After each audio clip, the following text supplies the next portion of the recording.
আপনাকে রক্ষা করবে না, কোনো দাদা আপনাকে রক্ষা করবে। রক্ষা করতে হবে নিজেকে, নিজে রক্ষা করতে হবে। তার জন্য মায়েদের কাছে প্রার্থনা করবো। নমস্কার। জয় মহারাজজি, জয় মহারাজজি চরণ কমলে অনেক অনেক নমস্কার। এখন ডক্টর শঙ্কর গুছাই এবং সবাই মহারাজজির আশীর্বাদ নিচ্ছেন। এরপরে বিশ্ব হিন্দু পরিষদের মাননীয় সম্পাদক মহোদয় উনি আমাদের ধন্যবাদ জ্ঞাপন করবেন এবং সব শেষে আমরা হনুমানজির নৃত্য দেখতে দেখতে শেষ করবো আজকের এই মহতী অনুষ্ঠান। এই বলে আমি দীপান্বিতা বিদায় নিচ্ছি আমাদের সবার কাছ থেকে।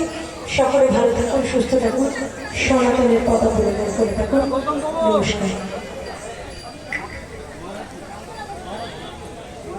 যে সমস্ত মহারাজগণ এতক্ষণ ধরে আমাদের সমন্বয় করে যে বক্তব্য রেখেছেন এবং উপস্থিত থেকেছেন, যোগ্য এবং গীতা পাঠে অংশগ্রহণ